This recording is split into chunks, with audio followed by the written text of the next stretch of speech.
तो आपको फ्यूचर में आपके I am sure you have done a lot of analysis, तो मुझे उस एक्सपीरियंस पे बेस्ड एक राय दें कि आपको लग रहा है गरीब आवाम के लिए भी फ्यूचर में आटा चीनी ये सारी चीज़ें सस्ती हो सकती हैं? देखें, ये सारी चीज़ें मैनेजमेंट के ऊपर डिपेंड करती हैं। पाकिस्तान के अंदर एग्रीकल्चर जब प्लस ग्रोथ में 80% भी हुआ था तो क्या आवाम के लिए सस्ता हुआ था? कुछ भी नहीं सस्ता हुआ। बिल्कुल ठीक है ना। तो ये सप्लाई चेन का एक मामला है। जो मिडल मैन है बीच में, वो एक बहुत बड़ा हमारे लिए बॉटलनेक, बहुत बड़ा एक हमारे लिए एक अजाब है। मिडल मैन किसान से सस्ते दामों खरीदता है। अब आप यकीन करें कि आप खेत से मंडी तक की तो मैं बात नहीं छोड़ देता हूँ, मैं मंडी से, यानी आप बदामी बाग लाहौर की मंडी से लेके तो आप मुगलपुरा के इलाके तक आते हैं ना, तो चीज की कीमत जो है वो 50-60% बड़ी होती है, वो बड़ी होती है भाई। ये वो मोटरसाइकिल रिक्शे पे जो 3 व्हीलर है उसके ऊपर वो लाद के लाता है, तो क्या हुआ, क्या क़यामत आ गई। सारे शहर में लिस्टें लगी हुई हैं सब्जियों और फलों के रेटों की, सारे शहर में लगी दुकानों पे, एक भी इंप्लीमेंट नहीं, फिर भी अपनी मर्जी के रेट, एक भी इंप्लीमेंटेशन नहीं है। ऐसे ही है। तो ये गवर्नेंस का मसला है ना, ये तो पंजाब गवर्नमेंट का मसला है, ये तो सिंध गवर्नमेंट का मसला है, ये सूबाई हुकूमतों का मसला है। केपी में भी यही है। किसी मुल्क के आप पूरे के पूरे आप 106-8 अजला में चले जाएं, कहीं पे भी आप गवर्नेंस सरकारी रेट में तो सब मसला आ ही गया ना। गवर्नेंस वो तो हमने डिस्कस कर लिया, क्यों इतने नहीं हो रहा उनसे, इनकॉम्पिटेंस आ जाए, जो भी आ जाए, लेकिन आप ये भी तो देखें ना, हमारा मुआशरे को भी देखें जरा, जिसका जहां हाथ डल रहा है वो वहां से अपने निकाल रहा है। ये सारा ये क्या करें इस मुआशरे का, इस सोसाइटी में लोग ऑर्गेनाइज हो गए। अब आप देखें, पता क्या है, देखिए प्राइसेस का मामला है। मैं कहता हूं कि हमारी हर जिले के अंदर प्राइस कंट्रोल कमेटियां हैं, गवर्नमेंट ने बनाई हुई हैं, तो किधर है वो? कहीं नजर आती है? कहीं? वो सारे के सारे उसमें ताजर घुसे होते हैं, सारे के सारे वो स्टेक होल्डर घुसे होते हैं कि जिनका इसके साथ डायरेक्टली ताल्लुक है, जो मुनाफा लूट रहे हैं उन्हीं को आपने कमेटियों में रखा हुआ है। उसमें कोई जर्नलिस्ट नहीं होता, उसमें कोई लेबर का नुमाइंदा नहीं होता, अगर होता भी है तो वो उनका अपना कासा लेस होता है गवर्नमेंट का, अपने चहीते को ही लेके आएंगे ना। वो बोलता ही नहीं। हाँ। उसके अच्छा ऊपर उसकी नाहल लोगों को लेते हैं। हर जिले में, हर तहसील में, यूनिट कौंसल लेवल तक आपकी प्राइस कंट्रोल कमेटियां होनी चाहिए।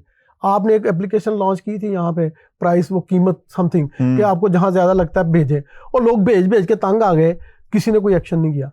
मैं समझता हूँ कि इस वक्त हाँ एक पॉजिटिव बात तो आपको नजर आती है ना, उसके पीछे भी एक नेगेटिविटी भी है। मसलन पिछले साल अगर इन्फ्लेशन रेट आपका था 26%, तो अभी 4.7%। लेकिन फिर इसमें मेरा सवाल फिर से वही सवाल, नंबरों पे हम बातें करते रहते हैं, इन्फ्लेशन यहाँ से यहाँ आ गई, ठीक है, रियल टाइम में क्या फायदा हो रहा है हमें? अच्छा, रियल टाइम में देखें ना, अब आप दो चीजों को देखें, इन नंबर्स के ऊपर रिलाई करने के अलावा आपके पास क्या है? हमारे पास तो कोई सर्वे नहीं, मैं और आप क्या कर सकते हैं? मेरे पास कौन सी म्यान पर नंबर मुझे कहते हैं 4.7% if I am not mistaken, इतना हो गया, ठीक है। बाहर जाओ, आप कुछ भी खरीदने जाता हूँ, मैं खरीदने जाता हूँ, कीमतें फिर भी अच्छा 4.7%। नहीं, अब 4.7% का मतलब क्या होता है, लोगों को ये नहीं पता। ये बताएं जरूर, बहुत जरूरी है। यस देखिए, मकसद ये है कि ये कौन सा महीना है, जून। वो कहते हैं कि जुलाई से 1 जुलाई 2024 से लेके जून 2025 तक जो पिछले साल एवरेज इन्फ्लेशन थी वो थी 26%, यानी जो कीमतें बढ़ रही थी वो 26%, यानी आटा अगर 100 रुपए का था तो 126 रुपए का किलो हो गया, मिसाल के तौर पे बात कर रहा हूं। तो इस साल वो कहते हैं कि जो 100 रुपए का आटा था ना, वो अब 4 रुपए 70 पैसे बढ़ा है। हाँ, वो 26 रुपए नहीं बढ़ा, वो 26 रुपए, यानी वो कीमत नीचे नहीं आई। वो जो पहले कीमत थी ना, जो जून 2030 जून 2024 में थी, उसके ऊपर इजाफा जो पहले 26% हो रहा था, अब वो 4.7% इजाफा हुआ है। यानी वो कहते हैं महंगाई बढ़ने की रफ्तार कम हो गई, ठीक है ना। अब ये लोगों को समझ आना चाहिए ना कि रफ्तार कम हुई है, महंगाई कम नहीं हुई। महंगाई तो स्टार्ट वहीं से हुई है, जो जिथे है उथे ही रहना है, लेकिन जिस रफ्तार से जाएगा उसमें थोड़ी सी कमी आई, रफ्तार में कमी आई है। अच्छा, ये भी अब इसके साथ जुड़ी हुई एक और चीज है जिसके ऊपर अब आप देखें ना, मसलन आप कहते हैं कि जी हमारा जो ग्रोथ रेट है वो है 2.7%, और आपकी इन्फ्लेशन जो बड़ी है 4.7, ठीक है ना। तो वो अब आप कर ले, आधा हो गया ये, तो बैलेंस आधा हो गया ना, ये तकरीबन आधा। तो आधे में क्या मिलेगा आपको? लेकिन एक इंटरेस्टिंग फिगर इकोनॉमिक सर्वे में उसकी भी बात करें ना थोड़ी सी, वो है कि फी का आमदनी जो थी, हाँ, पर कैपिटा इनकम, वो हो गई है $1824, पिछले साल थी $1662। तो अगर रुपए में बात करें तो वो कहते हैं कि 5,14,368 रुपए फी का आमदनी है सालाना पर पर्सन। टारगेट तो फिर भी मिस किया ना। अच्छा, टारगेट जो मर्जी रख ले, टारगेट पता क्या होता है? एम्बिशियस होता है।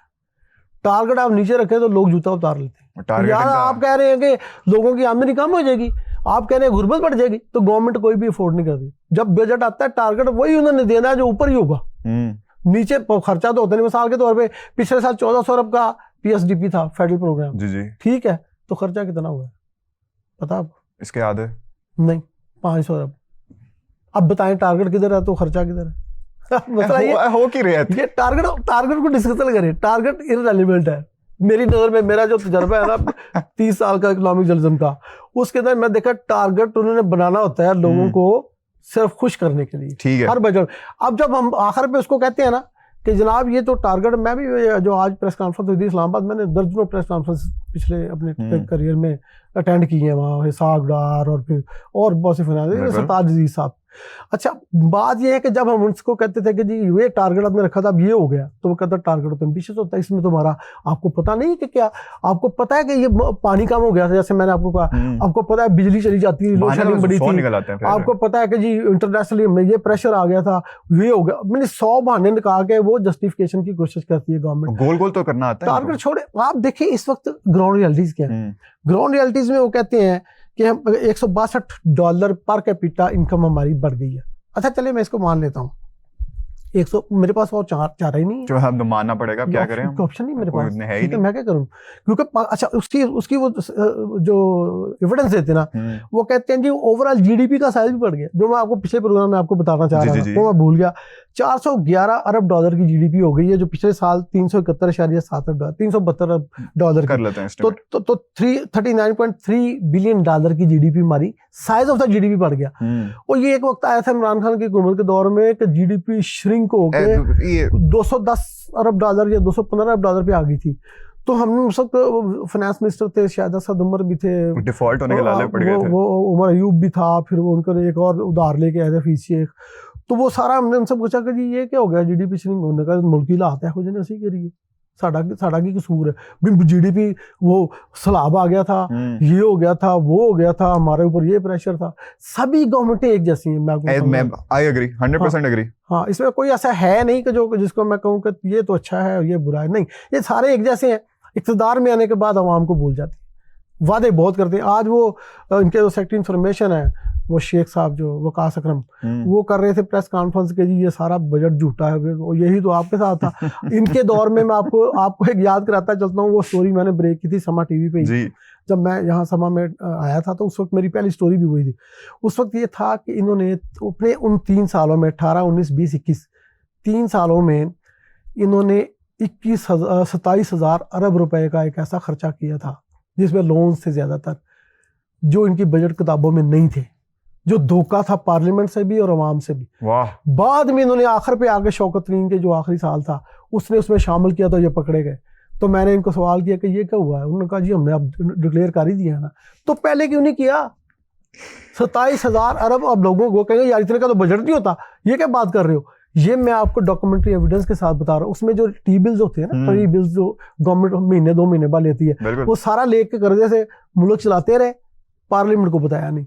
फिर इन्होंने emergency class of the constitution इस्तेमाल की और वो पैसे बीच में डाले। और वो इमरजेंसी क्लास का फायदा क्या होता है कि उसके ऊपर वोटिंग नहीं होती।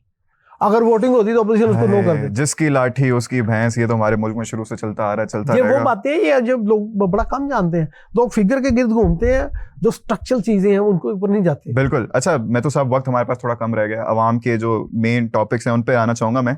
अच्छा मुझे बताएं कि ऑटो सेक्टर की परफॉर्मेंस कैसी रही, और सुनने में आ रहा है कि 850 सीसी से जो कम गाड़ियां उन पे 5.5% जीएसटी लगाने की भी तैयारियां हो रही हैं। देखिए पता क्या है, इनके पास इस बार एक पॉजिटिव डेवलपमेंट जो हुई है कि जो डायरेक्ट टैक्सेस है ना, वो 4,000 या 4,500 अरब रुपए के आए हैं, ठीक है, विद होल्डिंग और इनकम टैक्स। और उसके मुकाबले में जो इनडायरेक्ट टैक्सेस हैं वो कम हो गए। कम हो गए इनडायरेक्ट टैक्सेस, चलो अल्लाह का शुक्र। ठीक है, ये बैलेंस मैंने देखा है मार्च तक के फिगर्स में, एक बड़ी अच्छी बात है। अच्छा अब इनके पास गवर्नमेंट के पास कैपेसिटी एफबीआर को तो उन्होंने तुम दिया 40% ग्रोथ दिखाओ, वो आईएमएफ ने कहा, उन्होंने इतना लंबा 13,900 अरब का टारगेट रख दिया। अब कैसे हो रहा था ये, हम बहुत परेशान थे। पिछले साल हम बजट डिस्कस कर रहे थे कि यार ये कैसे करेगा, लेकिन फिर भी 26% की ग्रोथ उन्होंने दिखा दी। अब भी 12,000+ बिलियन इकट्ठा हो जाएगा, ठीक है ना, ये ठीक है। अच्छी बात है, अच्छी बात है। अब भी वो कह रहे हैं कि हमें 14,000 पे जाना है, नेक्स्ट कल बजट आएगा, पता नहीं क्या है उसमें, देखिए वो टारगेट है ना, वो भी टारगेट टारगेट पूरा। हम क्या करें। अच्छा, अब ये जो sale tax on the cars आ रहा है 850 सीसी से ऊपर की बात कर रहे हैं, नीचे 800 से 850 से नीचे वाली पे लगाएंगे तो वो तो फिर वो वही सफेद ना, पोश गया ना। वही अब देखें, वो तो 850 सीसी से नीचे गाड़ी किसने लेनी है। अब कोई, मैं हमारे जैसा बंदा, मेरे जैसा बंदा, कोई पूरी जिंदगी पैसे वैसे सेव करके सोचता है कि भाई अब मैं छोटी गाड़ी लेना अफोर्ड कर सकता हूँ, क्योंकि छोटी गाड़ी कोई अमीर बंदा क्यों लेगा, वही बंदा लेगा ना जो बड़ी गाड़ी नहीं अफोर्ड कर सकता। सही बात है। उसके ऊपर भी आपने लाके 5,000 या 5,600 ये वो लगा देखिए, दिया। पता क्या है, गजाल बड़ी आपने इंटरेस्टिंग सवाल कर दिया। आप जापान की ग्रोथ जो है उसको चेक करें, वो कैसे ग्रो कर गया, उसने तरक्की कैसे की। उसकी तरक्की कराई है मिडिल क्लास ने। हर नेशन का यही होता है। अच्छा, आपका मिडिल क्लास ये तो यही है ना, 850 वाला। आपने इसको पिछले इमरान खान की हुकूमत से मारना शुरू किया है। बिल्कुल, मिडिल क्लास को आपने रोड कर दिया, और जो इंजन ऑफ ग्रोथ है उसके तो आपने पाँव ही काट दिए। उसने चलना क्या है, वो तो गिरा पड़ा जमीन पे। ये जो आता है वो मिडिल क्लास को रगड़ा देने की कोशिश कर रहा है गवर्नमेंट। और अगर इसने मिडिल क्लास को रिलीफ ने, उसने बाइंग पावर उसकी आप इंक्रीज करेंगे तो तभी आपका ये जो 4.7% ग्रोथ महंगाई का इन्फ्लेशन का रेट नीचे आया है, ये क्यों आया? और यार लेने वाला बंदा ही कोई नहीं मार्केट में, चीजें परचेज करने वाला तो है ही नहीं। जब चीज बिकनी नहीं तो महंगाई कहाँ से आनी? वो तो जब चीजों की डिमांड बढ़ती है तो महंगाई बढ़ती है ना। तो महंगाई कब बढ़ेगी? तो लेने वाले बंदे नहीं है, यानी लोगों की जेब में पैसा होगा तो लेंगे ना, पैसा तो है ही नहीं। तो इसलिए आपकी ये महंगाई नीचे गिरी है। और ओवरऑल आपका आपने देखा जो इंडस्ट्रियल ग्रोथ है वो भी नीचे गिरी। इंडस्ट्रियल ग्रोथ ऊपर नहीं गई हमारी।